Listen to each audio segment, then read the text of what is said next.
잘 지내셨죠? 네. 로마서는 이렇게 얘기만 들어도 아주 설레입니다. 제 2004년도쯤에 로마에서 코스타가 있었는데 처음 로마를 갔는데 그냥 로마에 들어서는 순간 그랬습니다. 로마서를 얘기하려면 바울을 살짝 언급해야 할 것 같습니다. 바울이 여러분 잘 아시는 것처럼 다메섹 도상에서 예수님을 경험합니다. 근데 그 예수님을 만나는 순간 극심한 혼란에 빠져요. 이유는 신명기법 때문입니다. 신명기 21장 23절 말씀에 나무에 달린 자는 하나님의 저주를 받았다.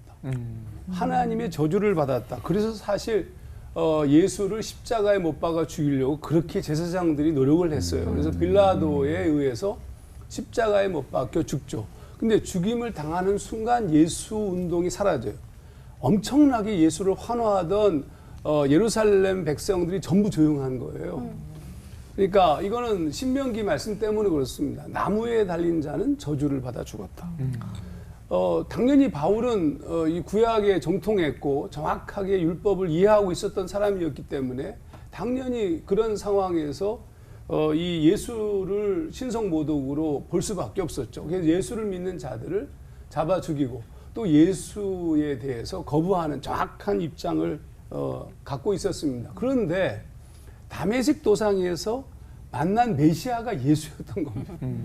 그러니까 혼란스럽죠. 어떻게 저주받아 죽은 자가 메시아가 될 수 있느냐. 이런 질문이 던져질 수밖에 없었고 그래서 이제 거의 죽은 자와 같이 되었던 이 바울이 갈라디아서 1장 17절 18절 기록을 참조하면은 예루살렘으로 바로 간 것이 아니라 사도행전 기록은 바로 갔다고 썼지만 갈라디아서 말씀을 비추어 보면 3년 동안에 공백이 있는데 그 지점이 아라비아 사막 경험입니다. 많은 학자들이 그때 아라비아에서 3년 동안의 깊은 묵상의 시간을 가졌을 것이다. 그러면 그때 무엇을 물었을까? 당연히 어떻게 저주받아 죽은 예수가 메시아가 될 수 있는가? 이런 질문이었겠죠. 그런데 갈라디아서 3장 13절에 그래서 갈라디아서가 굉장히 중요한데 거기서 드디어 깨달은 바울의 언어가 굉장히 중요합니다. 그리스도께서 우리를 위하여 저주를 받은 바 되사 율법의 저주에서 우리를 속량하셨으니 기록된 바 나무에 달린 자마다 저주 아래 있는 자라. 신명기 21장 23절을 해석했어요. 저주를 받아 죽은 것은 사실인데 그게 예수 자신의 죄를 위하여서 죽은 것이 아니라 우리의 죄, 바울을 포함한 우리 모든 죄를 위하여서 십자가에 못 박혀 죽으셨다. 이걸 깨닫는 순간 바울이 뒤집어졌어요. 당연하죠. 나를 위해서 죽으신 예수. 그래서 로마서 14장 8절 말씀에 우리가 살아도 주를 위하여 살고 죽어도 주를 위하여 죽나니 사나 죽으나 우리가 주의 것이로다. 이렇게 고백한 겁니다. 더더욱이 하나님께서 나를 살리신 이유를 깨달았어요. 그게 뭐냐면 이방인의 사도로 이방인에게 복음을 증거하는 일로 부르셨다는 사실을 아는 순간부터 그때부터 복음을 전하는 것이 그의 운명적 소위 말하면 사명이 되었어요. 이렇게 고백합니다. 내가 복음을 전할지라도 자랑할 것이 없으면 내가 부득불할 일임이라.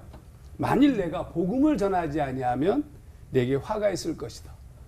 자신에게 저주를 걸 만큼 복음을 위해 살았습니다. 그런데 문제가 있어요. 여기가 우리가 이 로마서가 중요한 부분인데 근데 문제가 뭐냐면 쉽지 않은 거예요. 매일 바울이 싸웠던 싸움은 자기 자신과의 싸움입니다.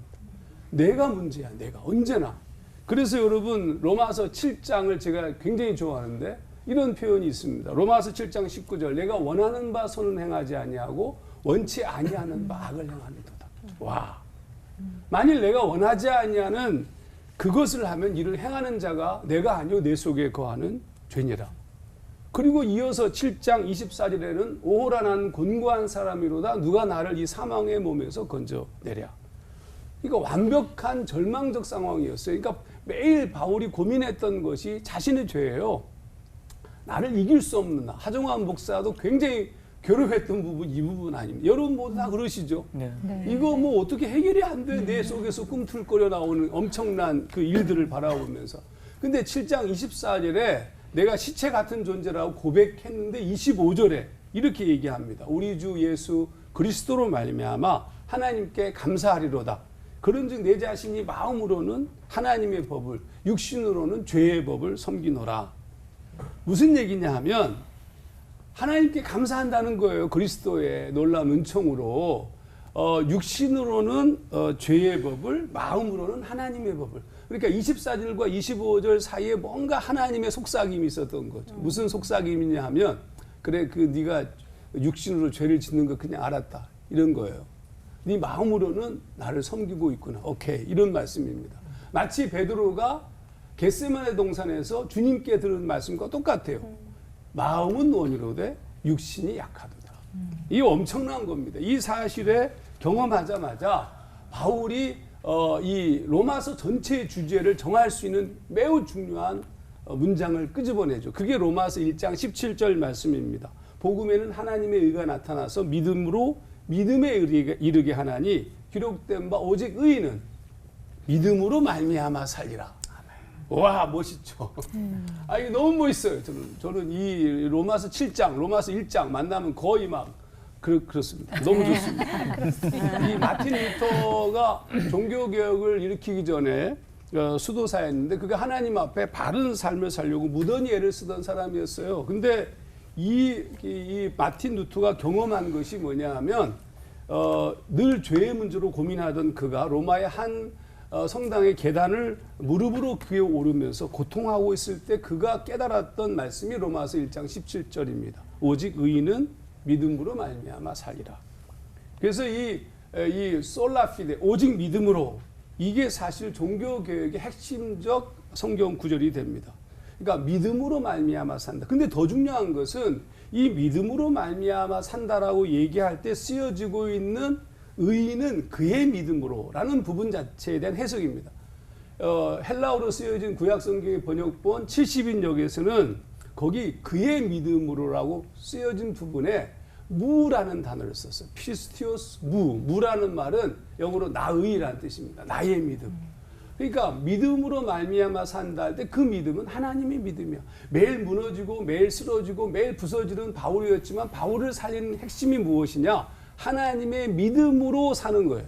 하나님이 믿음 때문에. 그러니까 믿음으로 믿음에 이르게 하나니 의인은 믿음으로 말미암아 살리라 얘기한다면 앞에 믿음은 하나님의 믿음이고 뒤에 믿음은 나의 믿음이에요. 칼 바할트가 그렇게 해석을 했어요.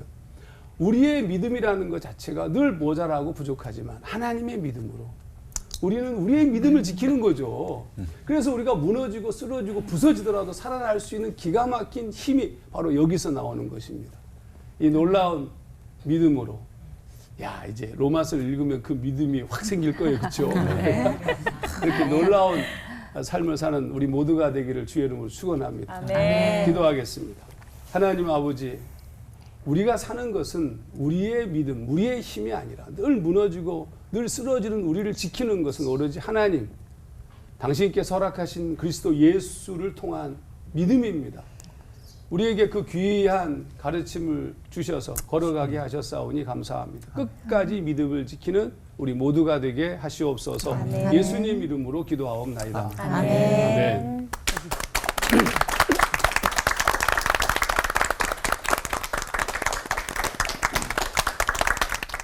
저는 원래 구약을 공부하는 사람인데 로마서에 대한 주제가 주어져서 로마서를 다시 읽고 로마서에 대한 책들을 또 읽어보고 그래서 덕분에 로마서 공부를 많이 했습니다. 네, 근데 갓 공부한 내용들은 조금 어렵게 들려지기 쉬워서 조금 우려는 됩니다만 짧은 시간이지만 로마서에 대한 이야기를 좀 함께 나눴으면 좋겠습니다. 로마서는 어떤 책이기에 이렇게 성경의 보석으로 그렇게 간주되는가? 아까 네 분이 유명한 신학자들을 다 언급해 주셨는데요. 존 스토. 예. 로마 당시의 기독교를 잠깐 보면은요. 로마서는 당시 로마 제국의 수도인 로마에 있는 기독교인들에게 보낸 편지입니다. 근데 로마서는 로마의 기독교 공동체가 존재했다라는 것을 입증해 주는 가장 오래된 자료입니다. 바울은 주후 56년경에 고린도에서 그리스 지역이죠. 고린도에서 로마로 편지를 띄운 건데요. 그 당시 로마의 한 인구가 한 100만 명 정도가 살았고 유대인들이 한 5만 명 정도가 있었다고 합니다. 로마에 과연 기독교 공동체를 누가 세웠나? 아무도 모릅니다. 아마도 로마는 세계 수도였기 때문에 유동 인구가 가장 많은 도시였어요. 그래서 거기를 유동하는 사업상 공식적으로 이렇게 왔다 갔다 하는 사람들, 예를 들면 뭐 관리들이나 군인들이나 상인들, 이런 분들을 통해서 기독교 메시지가 들어간 것이 아닐까 그렇게 추정하고요. 사도행전 2장 10절에 보면은 로마 사람이 언급돼요. 그래서 유대 기독교인들도 역시 복음을 가지고 로마에 전해준 것이 아닌가 그렇게 생각합니다. 바울이 로마서를 쓸 때 그 당시에는 로마에는 이방인 기독교인이 유대인 기독교인보다 더 많았습니다. 그래서 로마에 있는 이방인 기독교 가정교회, 이 가정교회라는 표현이 나오는데 로마서 16장 5절을 보면 저희 집에 있는 교회에도 문안하노라. 이 당시에는 다 가정교회입니다. 집이 조금 큰 사람이 오픈해가지고 함께 예배를 드리는 거죠. 그래서 거기에 있는 사람들에게 바울이 편지를 쓰면서 서로 화목해라. 이거는 이방인 기독교인과 유대인 기독교인들 간에 약간의 반목이 있었던 것 같아요. 그래서 그들이 계속해서 하나가 되십시오. 이런 식으로 편지를 쓴 겁니다. 그럼 로마서를 쓴 이유가 있는데 로마는 바울이 복음을 전하지 않은 곳이고 바울이 세우지 않은 공동체가 로마에 있었습니다. 예를 들면 데살로니가전서, 고린도전서 다 이거는 고린도, 데살로니가에 바울이 복음을 선포해서 거기서 세워진 교회에 보낸 편지예요. 근데 로마만큼은 바울이 가본 적이 없습니다. 거기다 편지를 띈 거예요. 그러면 바울은 지금까지 로마를 중심으로 동쪽 지역에서만 복음을 선포했습니다. 근데 본인의 표현에 따르면 다 했대요, 이쪽은. 근데 못한 쪽이 서쪽인데 서쪽의 세상 끝이 서바나입니다. 성경에 스페인. 예, 스페인까지 가야 세상 끝이기 때문에 세상 끝까지 복음을 전하겠다. 그랬는데 하나의 전초 기주로 로마에 들러서 로마로부터 이제는 선교 본부를 만들고 거기에서 파송받으려고 로마서를 쓴 겁니다. 그렇다면 로마서의 이제는 중심 메시지가 뭐고 로마서가 오늘날 갖는 의미는 뭘까? 그걸 좀 잠깐 나누려고 그러는데요.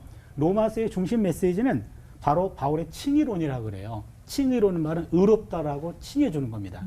오직 믿음으로 말미암아 은혜로 죄인이 의롭다 하심을 얻는다라는 그런 가르침. 이게 바로 이신칭의라고 말합니다. 이신, 믿음으로 의에 이른다. 이 중요한 진리를 조직적으로, 체계적으로 명확하게 기록해 준 사람이 바로 바울이고 로마서라는 얘기입니다. 로마서 1장 16절에 내가 복음을 부끄러워하지 아니하노니 이 복음은 모든 믿는 자에게 구원을 주시는 하나님의 능력이 됩니다. 먼저는 유대인에게요. 그리고는 헬라인에게로다. 복음에는 하나님의 의가 나타나서 믿음으로 믿음에 이르게 하나니 기록된 바 오직 의인은 믿음으로 말미암아 살리라 함과 같으니라. 로마서의 핵심 구절이기도 합니다. 그렇기 때문에 로마서 3장 28절에 그러므로 사람이 의롭다 하심을 얻는 것은 율법의 행위에 있지 않고 믿음으로 되는 줄을 우리가 인정하노라. 그러니까 행동으로 구원받는 것 아니라 믿음으로 받습니다. 라는 게 굉장히 중요한 진리인데 바로 로마서에 담겨 있는 거죠. 그래서 로마서는 기독교 복음을 이해하는데 길잡이 역할을 합니다. 아까 루터 얘기를 하셨는데 루터가 로마서 주석을 썼어요. 그때 서문에 이런 글을 남겼습니다. 이 로마서는 신약 성경의 진정한 핵심이고 가장 순수한 복음이다. 그리스도인은 시간을 투자해서 로마서의 한 단어 한 단어를 마음속에 새겨야 되고 매일매일 묵상해야 된다. 로마서는 영혼에 일용할 양식이다. 이렇게 말했습니다. 그러니까 로마서는 복음의 핵심을 얘기해주고 있다는 얘기죠. 그러면 그 복음의 핵심을 말해주는 로마서가 오늘날 우리에게 어떤 의미가 있는가? 한마디로 말하면 믿음으로 의롭게 된다라는 칭의인데 바로 칭의는 성화와 구분되지 않는다라는 말입니다. 성화라는 말은 거룩한 삶이죠. 그러게 로마서를 보면 1장부터 11장까지는 믿음으로 구원받습니다. 이것이 강조되어 있다면 12장부터 16장까지는 바로 믿고 난 다음에 거룩한 삶이 강조가 돼요. 그러게 전반부는 칭의, 후반부는 성화 이렇게 되는 거죠.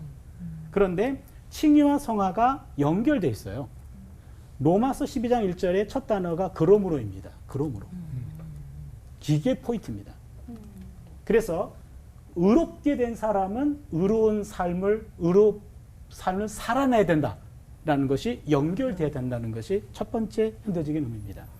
두 번째는 순서가 중요합니다. 먼저 은혜를 받아야 거룩한 삶이 가능한 거죠. 이겁니다.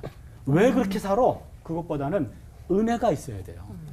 인간의 노력만 가지고 되는 것이 아닙니다. 하나님의 은혜가 먼저 있어야 바로 삶이 변화가 되는 거죠. 은혜를 받아야 삶이 변화가 된다. 그래서 은혜 없이는 거룩한 삶은 불가능하다. 은혜가 먼저입니다. 이 두 가지 포인트입니다. 칭의와 성화는 함께 갑니다. 그러나 칭의, 의로움, 은혜가 더 먼저입니다. 그래서 하나님의 은혜를 듬뿍 느껴서 그 은혜를 삶으로 충만해져서 이것이 넘쳐 흐르는 거룩한 삶을 살아내는 그런 은혜가 우리에게 있었으면 좋겠습니다. 네. 기도합니다. 하나님, 믿음으로 말미암아 하나님의 의에 이른다는 가장 중요한 진리를 로마서를 통해서 배웁니다. 그 의에 이르는 믿음을 우리에게 허락해 주시니 감사합니다. 그 은혜에 감격하여 우리의 삶이 거룩한 삶으로 조금씩 변화되게 하여 주시옵소서. 아멘. 감사드리고 예수님의 이름으로 기도드립니다. 아멘. 아멘.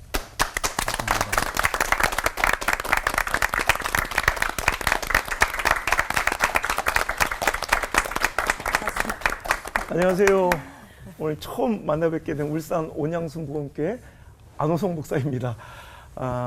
처음 이 자리에 서는 것도 좀 낯선 이 분위기도 그렇지만 아마 오늘뿐만 아니라 나오시는 모든 우리 올포원의 강사님들 중에 제가 가장 나이도 어릴 거고 가장 시골 사람일 거예요. 울산의 저 변두리의 바닷가 마을에 살고 있는 사람인데 그러니까 극률한 마음을 가지시고 오늘 굉장히 제가 8년 동안 하루도 안 쉬고 집회를 하고 여러 가지 사역을 하고 이번 주말에도 방송만 한 10개 이상을 이거까지 한 12개 이상을 찍는 것 같은데 그런데 가장 긴장되는 시간이 제가 다른 사역은 뭐 기도도 안 시키는데 지금 금식을 하며 중보 기도자들이 지금 40명이 이 시간을 위해서 금식할 정도로 제가 너무너무 긴장되고 두려워 떨렸었는데 막상 말씀이 이렇게 시작되니까 어느 순간 제가 설교자라는 걸 잃어버리고 네. 패널처럼 마치 학생처럼 우리 귀한 사자 목사님들의 귀한 설교를 듣다가 정신 차려보니까 제 순서가 돼 있어요. 오늘 그냥 하나님 이 입술에 하나님 전할 말씀 달아달라고 기도하고 왔거든요. 오늘도 하나님 말씀 이렇게 전할 때 성령님의 역사가 일어나길 바랍니다. 네. 자, 로마서 아까 다 말씀해 주셨어요. 오직 믿음으로, 오직 은혜로. 그래서 늘 말씀하는 것처럼 성경이라는 반지에 보석과 같은 그런 성경이 바로 로마서다. 뭐 누구도 부인할 수 없는 복음의 진수가 담겨 있는 책이 바로 로마서입니다. 그러자면 저는 이제 조금 뭐 성경을 의인화해서 보면 로마서가 이렇게 칭찬받고 존경을 받으면 약간 야고보서가 서운할 것 같다는 생각을 해봤어요. 그래도 그럴 것이 아까 마르틴 루터 얘기하셨는데 마르틴 루터나 이런 종교 개혁자 또 수많은 또 신학자들 가운데서도 행위를 강조하는 야고보서를 지푸라기 같은 성경이다라고 약간 폄하하거나 또 싫어하는 사람들도 많이 있더라는 거예요. 왜? 로마서는 오직 믿음, 하나님의 은혜로 말미암아 난 구원받았는데 행위가 없는 믿음은 죽은 것이다 얘기하니 좀 부담스럽고 버거워서 배척하고 또 듣기 싫어하는 말씀이기도 하지만 저 생각해보면 로마서하고 야고보서는 완전히 상충되고 반대되는 말씀이 아니라 오히려 이란성 쌍둥이처럼 똑같은 복음을 똑같이 이야기하고 있는 건데 그 표현법이 다를 뿐이라고 생각을 해요. 물론 우리 의인은 믿음으로 말미암아 살고 그 은혜로 말미암아 우리는 구원을 받았습니다. 그렇다면 이제 그 기가 막힌 은혜와 구원의 기적을 누린 자들이 저 여러분 아니겠어요? 그렇다면 그것을 진짜로 믿는다면 그 은혜를 진짜로 받았다면 이제는 어떻게 반응해야 될까라는 거예요. 그러면 그 은혜에 감복한 사람들은 이제 그렇게 살아갈 수밖에 없다는 거죠.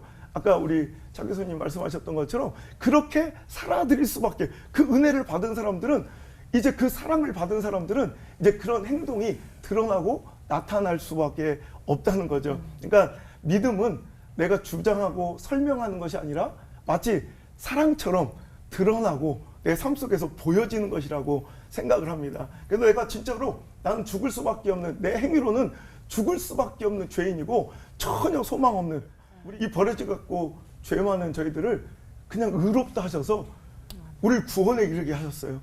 이런 기적과 같은 은혜와 사랑을 받았으면 우리는 그 사랑에 이렇게밖에 반응할 수밖에 없다는 거죠. 우리가 진짜 하나님께 은혜를 받아 그분을 사랑하고 그 믿음에 대한 감격으로 살아가면 주장하고 설명하는 것이 아니라 내 삶 속에서 그냥 드러나고 나타날 수밖에 없는 것이 우리가 하나님을 향한 사랑이 아닐까. 그래서 오직 주님을, 예수님을 구주라 믿고 시인하면 구원에 이를 것이다. 맞습니다. 그렇다면 정말 우리가 믿고 있는가, 정말 그 은혜를 진짜 받은 자인가에 대한 삶의 모습도 우리가 한번 점검해 봐야 된다는 거죠. 우리가 그 은혜와 구원의 감격을 누리고 살아가면 로마서 8장 35절로 37절까지의 말씀, 누가 우리를 그리스도의 사랑에서 끊으리요? 환난이냐 곤고나 박해나 기근이나 적신이나 위험이나 칼이라.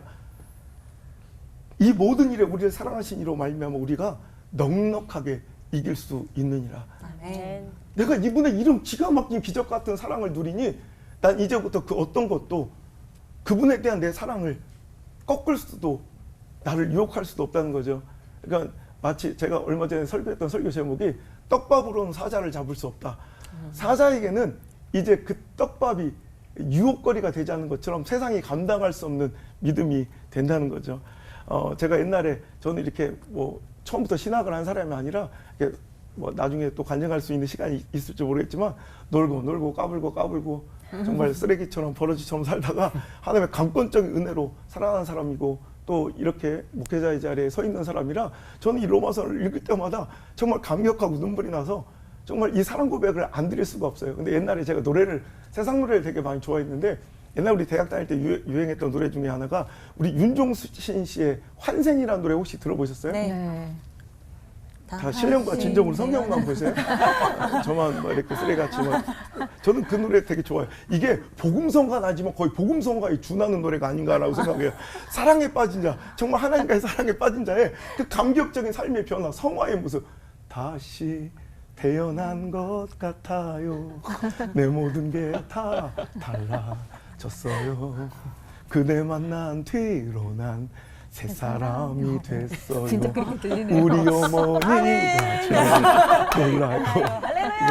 할 때도 안 된 샤워를 하며 그 멜로디를 따라하죠. 늘 힘들었던 나의 하루가 이렇게 달라질 수 있나요? 뭐 이런 노래예요. 전 이걸 보면서 야, 바로 이거다. 사랑을 이렇게 설명하는 게 아니라 드러나는 거야. 누가 내가 진짜 그러니까 사랑에 어떤 남자가 빠졌더니 한 여인이 그냥 추천해준 노래 하나가 귀 속에 맴돌아서 내가 다 부르지 못했지만 제목도 외우기 힘든 뭔 소리인지도 몰라. 근데 아침 일찍 일어나서 샤워기를 틀고 샤워를 하면서 그 노래를 흥얼거려. 제목도 모르는 노래를 흥얼거리고 있는 자기를 발견해. 그러니까 하루가 맨날 아침에 일어나는 게 꾸역꾸역 일어났는데 아침이 너무너무 행복하고 하루가 즐거워진 거예요. 왜? 사랑 때문에. 그랬더니 그걸 누가 제일 먼저 알아차려? 엄마가. 가장 가까이 있는 사람이 그걸 알아채더라는 거예요. 그러니까 나는 그녀를 사랑하는 걸 내가 일찍 일어나 샤워를 하는 행위로 증명하고 주장하는 게 아니라 실은 내 삶에서 사랑에 빠진 것이 그냥 드러나고 있다는 거예요. 그래서 옛날에는 엄마가 야 인마 일어나라 늦었다 5분만 아침이 전쟁터 같았는데 오늘은 보니까 그놈이 먼저 일어나서 샤워를 하고 있어. 거기다가 이게 좀 약간 미친 것처럼 노래를 옛날에 깨워도 그렇게 씻어라 야 인마 씻어라 좀 씻어라. 그래서 내일 어제도 씻었어. 그때 야 인마 그래 어제 밥 좀 먹고 왜 오늘 왜 또 씻먹냐 막 이렇게 얘기했잖아. 밥은 오늘 또 왜 먹냐 어제 먹고 막 이러면서 맨날 씻으라고 까마귀가 너한테 형님 하겠다 막 맨날 이렇게 얘기했는데 어느 날 이 아침에 그 일찍 일어나서 자기 아들이 먼저 샤워를 하며 노래를 막 흥얼거리는 모습을 보며 엄마가 알게 되는 거예요. 그 삶에서 드러나는 거. 여러분 저는 이게 믿음이고 주님에 대한 사랑의 이 사도 바울이 겪었던 고백했던 이 고백이라고 생각해요. 우리 삶 속에서 정말 기적 같은 하나님의 은혜와 기적 같은 구원의 그 은혜를 감격을 맛본 사람들은 이걸 내 믿음을 주장하는 것이 아니라 삶으로 드러나고 또 삶으로 표현되는 그런 멋진 성화의 모습이 뒤따라야 할 줄 믿습니다. 아멘. 기도하겠습니다.